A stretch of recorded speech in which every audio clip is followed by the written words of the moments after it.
ఓం శ్రీ రామచంద్రాయ నమ. శ్రీమద్ వాల్మీకి రామాయణము అయోధ్యకాండలో ఇది 14వ సర్గ.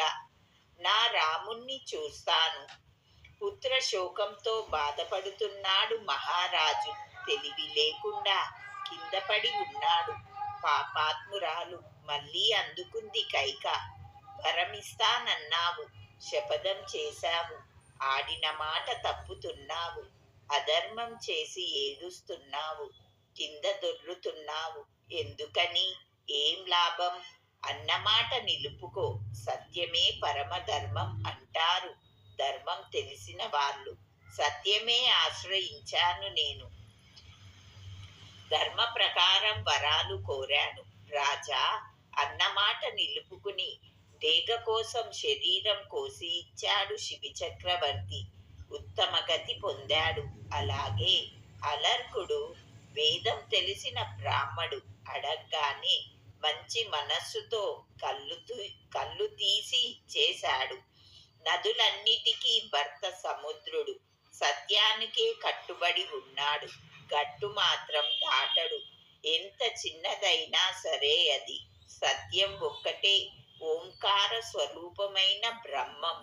సత్యంలోనే ధర్మం నిలిచి ఉంది. సత్యమే ప్రధానమని వేదాలు ఘోషిస్తున్నాయి. పరమ పురుషార్థమైన మోక్షానికి సత్యమే ఆధారం. పేరుపడ్డ మహారాజువి. ధర్మం మీద నీకు స్థిరమైన నమ్మకమే ఉంటే సత్యం కంటే మరో ధర్మం లేదు కనుక సత్యం నిలబెట్టుకో. వరాలిచ్చే రాజువి నువ్వు. నా వరాలు నాకు ఇచ్చేయి. ధర్మం కోసమే చెబుతున్నాను. ఓసారి కాదు, ముమ్మారు చెబుతున్నాను. రాముణ్ణి అడవికి పంపు. పంపనంటావా? నువ్వు వదిలేసినట్టే నన్ను. మరి బతకను. నీ ముందే చస్తాను. శంకా గింకా లేకుండా ఖచ్చితంగా చెప్పింది కైక. వామనమూర్తికి 3 అడుగుల నేల ఇస్తానన్న బలిచక్రవర్తి దశ పట్టింది దశరథుడికి. సత్యపాశంలో పడిపోయాడతడు. బండి కాడికి చక్రానికి మధ్య కట్టేసిన ఎద్దులా అయిపోయాడు. హృదయం పగిలిపోతూ ఉంది. మొహం వెలవెలపోతూ ఉంది. కళ్ళ నిండా దుఃఖం. అంధుడిలా అయిపోయాడతడు. పాపిష్ఠురాలా, అంత బాధ అణుచుకుంటూ కైక వైపు చూస్తూ అన్నాడు మహారాజు. అగ్నిహోత్రం ముందు మంత్రాలతో పట్టుకున్నాను నీ చెయ్యి. అది వదిలేస్తున్నాను. ఇప్పుడు నువ్వు నాకు ఇక నా భార్యవి కావు. నేను నీ భర్తను కాదు.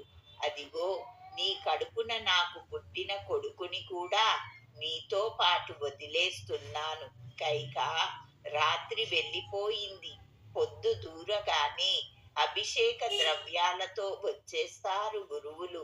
రాముడికి అభిషేకం చేయమని తొందర చేస్తారు. తప్పదు. రాముడికి అభిషేకానికి విఘ్నం వచ్చిందా నా చావు నిశ్చయం. అప్పుడు నా రాముడే నాకు ఉదక క్రియలు జరపాలి. అశుభానికి అవతారం నువ్వు. రాముడు అభిషేకానికి అడ్డు పెట్టావో నువ్వు నీ కొడుకు ఎంత మాత్రము ఉదక క్రియలు జరపకూడదు. రాముడికి అభిషేకం చేస్తానంటే ఆనందించిన ప్రజలు ఇప్పుడు రాముడు అడవికి వెళ్ళడం చూసి దుఃఖపడతారు. వాళ్ళ మొహం చూడలేను నేను. మహారాజు అలా అంటూనే ఉన్నాడు.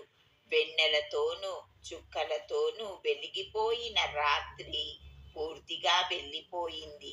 బాగా తెల్లవారిపోయింది.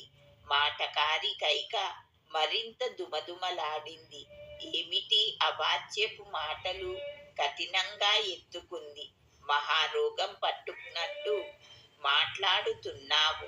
దుఃఖపడతావెందుకని? రాముణ్ణి రప్పించు. నా కొడుక్కి రాజ్యం కట్టపెట్టు. రాముణ్ణి అడవికి వెళ్ళమను. నాకు సవతిపోరు లేకుండా చెయ్యి. సత్యవ్రతం సాధించు.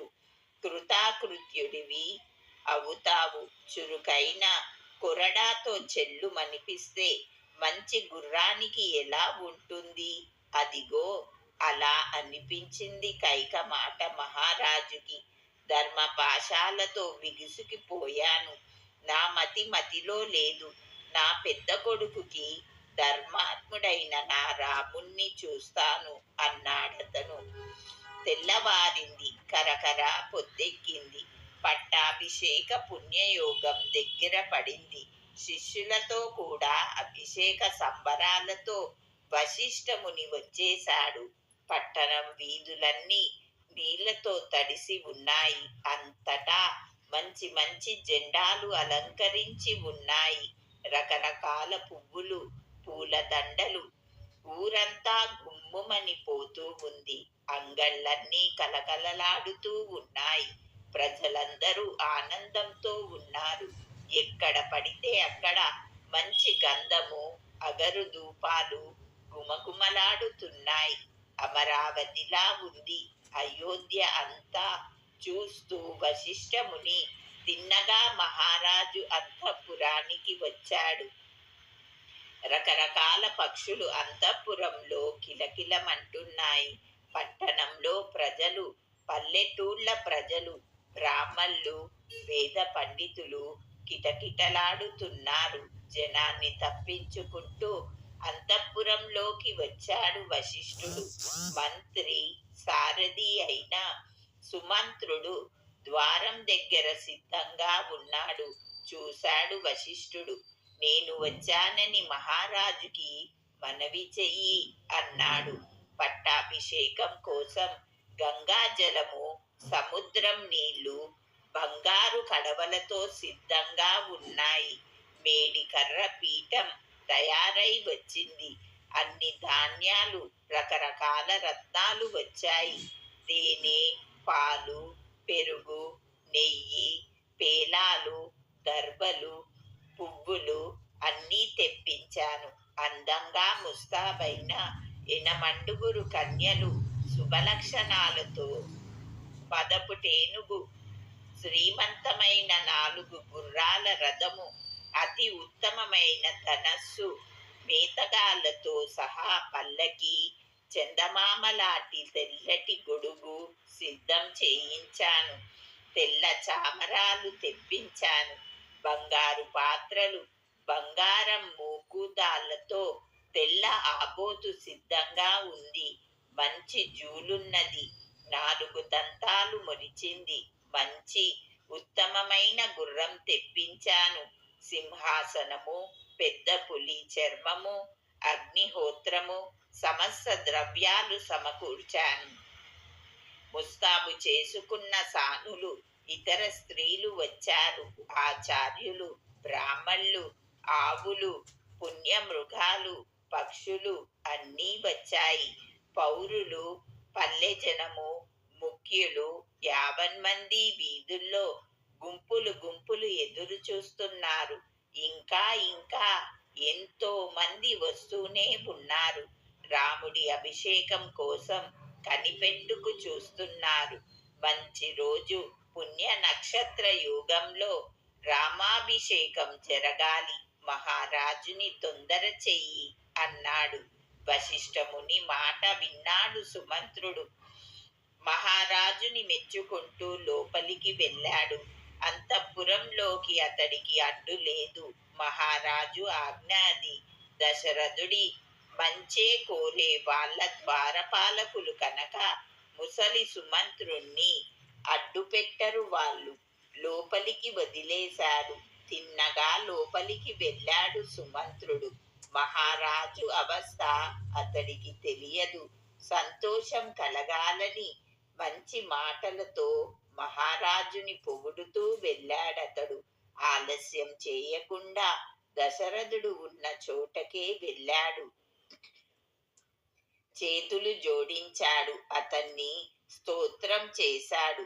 చంద్రుడు ఉదయిస్తే సంతోషించే సముద్రంలా మహారాజా సంతోషించు. ఇదిగో ఇలాంటప్పుడే దేవసారథి మాతలి దేవేంద్రుణ్ణి స్తోత్రం చేశాడు. దేవేంద్రుడు దానవుల్ని జయించాడు. అలాగే నిన్ను స్తోత్రం చేస్తున్నాను నేను. మేలు కొలుపుతున్నాను. అంగ విద్యలతో సహవేదాలు బ్రాహ్మణి మేలుకొలిపినట్టు నిన్ను మేలుకొలుపుతున్నాను నేను. సమస్త భూతాలు ధరిస్తున్న మంగళమూర్తి భూదేవిని సూర్యుడు చంద్రుడు ఉదయము మేలుకొలుపుతున్నారు. అలాగే నిన్ను నేను మేలుకొలుపుతున్నాను. మహారాజా, మేలుకో, ఉత్సవం కోసం శుభంగా అలంకరించుకో, అందంగా ప్రకాశించు. మేరు పర్వతం మించి సూర్యుడు ఉదయించినట్లు లేచిరా. సూర్యుడు చంద్రుడు శివుడు కుబేరుడు వరుణుడు అగ్ని ఇంద్రుడు నీకు విజయం ప్రసాదిస్తారు. భగవతి, రాత్రి వెళ్ళిపోయింది. రాత్రి కార్యాలన్నీ ముగించావు. మహారాజా, ఇక తరువాత పనులు తెమలించు. రాముడి అభిషేకానికి కావలసినవన్నీ సిద్ధంగా ఉన్నాయి. వశిష్ఠ భగవానుడు పౌరులు పల్లె ప్రజలు వర్తకులు బ్రాహ్మణులు అంతమంది కనిపెట్టుకున్నారు. మహారాజా, రామాభిషేకానికి వెంటనే ఆజ్ఞ ఇప్పించు.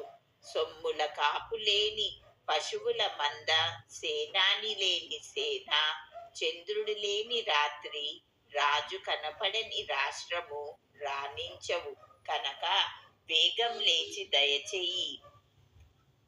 అర్థవంతంగా సామపూర్వకంగా సుమంత్రుడు అన్న మాటలు విన్నాడు దశరథుడు. మరింత దుఃఖపడ్డాడు. పుత్రశోకంతో కుంగిపోయాడు.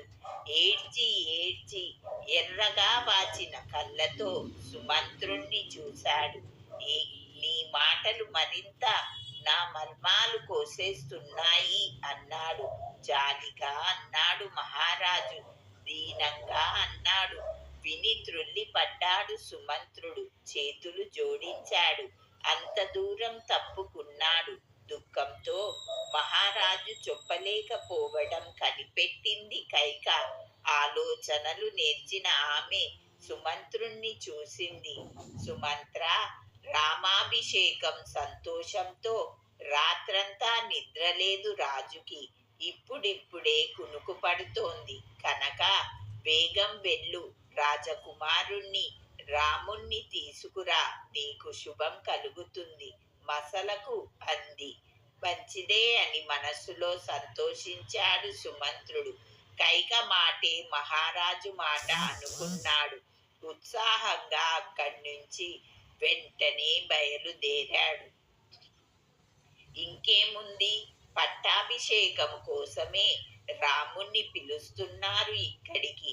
పట్టాభిషేకం జరిగిపోతుంది, సందేహం లేదు. ఇలా అనుకుంటూ ఆనందంతో రాముడి దగ్గరికి బయలుదేరాడు సుమంత్రుడు. సముద్రం మధ్య మడుగుల అయోధ్య మహాపట్టణం మధ్య ఉన్న కైక అంతఃపురంలోంచి బయటికి వచ్చాడు సుమంత్రుడు. జనంతో కిటకిటలాడుతూ ఉంది అంతఃపురం వాకిలి. కానుకలు పట్టుకుని రాజులు ఎదురు చూస్తున్నారు. గుంపులు గుంపులుగా పౌరులు తొడతొక్కిడికి వచ్చి పడుతున్నారు. అందరినీ తప్పించుకుంటూ రాముడి దగ్గరికి వెళ్ళాడు సుమంత్రుడు. శ్రీమద్ రామాయణం అయోధ్య కాండలో ఇది 14వ సర్గ. 15వ సర్గ. సుమంత్రుడు. రాత్రంతా అక్కడే ఉండిన వేద పారాయణులైన బ్రాహ్మణులు రాజపురోహితుడైన వశిష్ఠుని చుట్టూ చేరారు. అమాత్యులు ముఖ్యులైన సేన నాయకులు రామాభిషేకం కోసం సంతోషంగా సమావేశమయ్యారు. నిశ్చలంగా పొద్దు పొడిచాక పుష్యమి నక్షత్రంలో రాముడి జన్మలగ్నమైన కర్కాటక లగ్నంలో అభిషేకం చేయడానికని అవసరమైనవన్నీ బ్రాహ్మణోత్తములు సిద్ధం చేశారు. బంగారం జలకుంభాలు, బాగా అలంకరించిన భద్రపీఠాలు, పులితోళ్లు వేసిన రథాలు, గంగా యమున పుణ్య సంగమ స్థలాల నుంచి, ఇతర నదుల నుంచి, సరస్సుల నుంచి, బావుల నుంచి తెచ్చిన పవిత్ర జలాలు సిద్ధం పెట్టి పారే గోదావరి మొదలైన నదుల నుంచి ఊర్ధ్వాముఖంగా పారే బ్రహ్మవర్తము, రుద్రావర్తము మొదలైన వాటి నుంచి దక్షిణోత్తర ముఖంగా పారే గండకి, సోనభద్ర మొదలైన నదుల నుంచి అసలు ఎటూ పారకుండా నిలిచి ఉన్న పుణ్య సరస్సుల నుంచి తెచ్చిన నీళ్లు సిద్ధంగా ఉంచారు. పేలాలు తెచ్చి పాలుకారే రావాకులతోనూ వాటితోనూ కప్పి పెట్టారు. తామర పువ్వులు, కలువ పువ్వులు, పుణ్య జలాలతో బంగారం బిందెలు, వెండి కడవలు, పాలు, తేనె, పెరుగు, పేలాలు, దర్భలు, పువ్వులు పేర్చి పెట్టారు. గంధాలు పూసుకుని పువ్వులు ముడుచుకొని నగలన్నీ ముస్తాబై సానివాళ్లు వచ్చారు. రత్నాలు చెక్కిన బంగారం పిడితో చందమామలా తెల్లగా ఉన్నాడు రాముడి చామరం సిద్ధంగా ఉంది.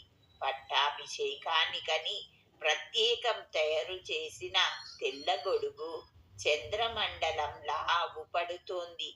తెల్లటి ఆపోతు, తెల్ల గుర్రము, ఎప్పుడు మదజలం కారుతూ ఉన్న భద్రగజము, శుభకరమైన ఆభరణాలు పెట్టుకున్న ఎనుమండుగురు కన్యలు అభిషేకం కోసం ఎదురు చూస్తున్నారు. రకరకాల మంగళ వాద్యాలు, వంది మాగాదాలు, ఇతరులు ఎదురు చూస్తున్నారు. ఇక్ష్వాకు రాజుల అభిషేకం అప్పుడు ఆచారం ప్రకారం అవసరమైన పదార్థాలు పట్టించుకుని ఎంతో మంది రాజులు వచ్చారు. మా మాట మహారాజుకి ఎవరు మనవి చేస్తారు అంటూ కాచుకు కూర్చున్నారు వాళ్ళు.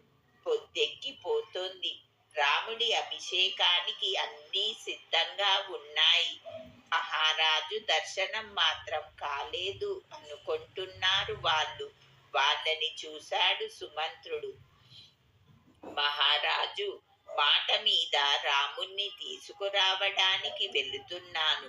మీరు మహారాజుకి విశేషించి రాముడికి పూజ్యులు. మీ రాక నేనే మహారాజుతో మనవి చేస్తాను అంటూ మళ్ళీ అంతఃపురంలోకి వెళ్ళాడతడు. రాజుల సంగతి బాగా ఎరుగును సుమంత్రుడు. ఎప్పుడు పడితే అప్పుడే అంతఃపురంలోకి వెళ్ళగలడతడు. అందుకని వెంటనే లోపలికి వెళ్ళాడు మహారాజు. వంశం ప్రశంసించాడు. తిన్నగా మహారాజు పడక గదికే వెళ్ళాడతడు. తెర ఇవతల నిలబడ్డాడు. ఆశీస్సులతో మహారాజుని పొగిడాడు. దశరథ మహారాజా, సూర్యుడు, చంద్రుడు, శివుడు, కుబేరుడు, వరుణుడు, అగ్ని, ఇంద్రుడు నీకు విజయం ప్రసాదిస్తారు. భగవతి రాత్రి వెళ్ళిపోయింది. రాత్రి చేయవలసిన పనులన్నీ ముగించావు. మేలుకో, ఇక ముందు పనులన్నీ తెరిపి చేసుకో. బ్రాహ్మళ్ళు, సేనాధిపతులు, పౌరులు వచ్చి ఉన్నారు. నీ దర్శనం కోరుతున్నారు. మేలుకో. మంత్రి కోవిదుడైన సుమంత్రుడి పొగడ్త విన్నాడు దశరథుడు. లేచాడు. సారథి, రాముణ్ణి తీసుకురమ్మంది కదూ కైక. నా ఆజ్ఞే కదూ అది. ఆజ్ఞ నెరవేర్చకుండా వచ్చేశావేం? నేను నిద్రపోలేదు తెలుసా. వెళ్ళు, వెంటనే రాముణ్ణి పిలుచుకురా అని తొందర చేసి పంపేశాడు. నమస్కరించాడు సుమంత్రుడు. రాముడికి వెంటనే అభిషేకం జరుగుతుంది అనుకుంటూ బయటికి వచ్చాడు. ప్రసన్నంగా ఉంది అతడి హృదయం. సంతోషం పట్టలేకుండా ఉన్నాడతడు. రాజచిహ్నాల పతాకాలతోనూ రంగురంగుల జెండాలతోనూ ఇదిగా ఉన్న రాజమార్గం చూస్తూ గబగబా నడిచాడు. దారి కడకు రాముడి అభిషేకమే చెప్పుకుంటున్నారు జనులు. వింటూ వెళ్ళాడు సుమంత్రుడు. కళ్ళ వేడుకగా కైలాస శిఖరంలా, దేవేంద్ర భవనంలా ఉన్న రాముడి భవనం చేరాడు.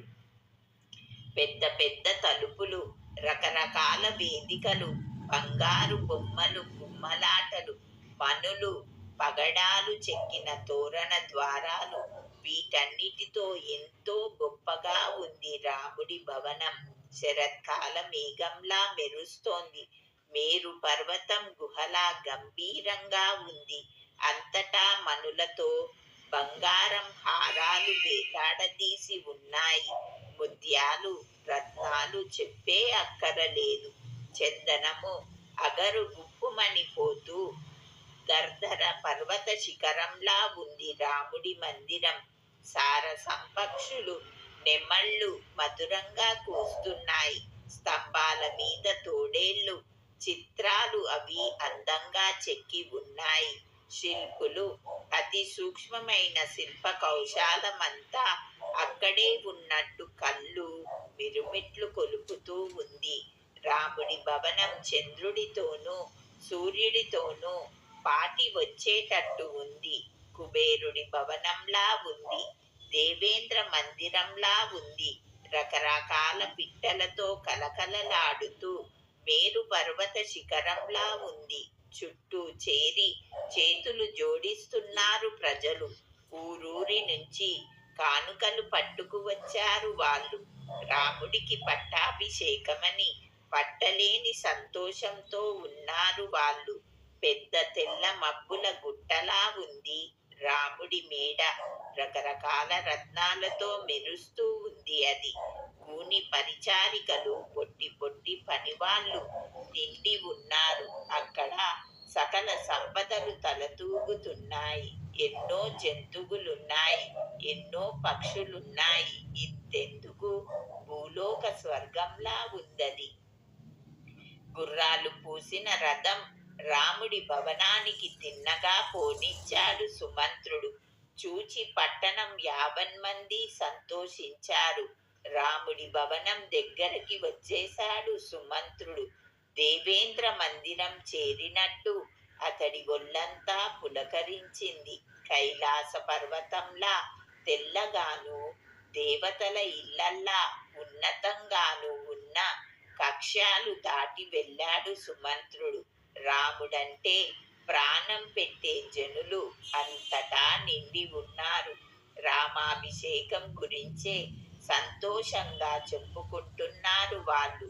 లోకాలన్నిటా రాముడికి శుభం కలగాలని కోరుతున్నారు వాళ్ళు. అన్నీ వింటూ జనాన్ని ఒత్తగించుకుంటూ వెళ్ళాడు సుమంత్రుడు. అంతఃపురం ద్వారం దగ్గర మదపుటేనుగు శత్రుంజయం నిలబడి ఉంది. గొప్ప మేఘంలా ఉందది. పెద్ద కొండలా ఉంది. అంకుశం కూడా లక్ష్యం చేయనంత ఉదండంగా ఉందది. ఆ ప్రక్కనే రాముడి రథం ఉంది. బాగా ముస్తాబు చేసిన గుర్రాలు, రథాలు ఉన్నాయి. ఎంతో మంది మంత్రులు, ముఖ్యులైన రాజులు గుమిగూడి ఉన్నారు. అందరినీ దాటి అంతఃపురంలోకి వెళ్ళాడు సుమంత్రుడు. పర్వత శిఖరంలా, కదలని మేఘంలా, గుమ్మటాలతో 7 అంతస్తుల అంతఃపురంలో ప్రవేశించాడతడు. అడ్డు ఆపు లేకుండా సముద్రంలో చొరబడిన మొసలిలా లోపలికి వెళ్ళాడు. శ్రీమద్ రామాయణం అయోధ్యాకాండలో ఇది 15వ సర్గ.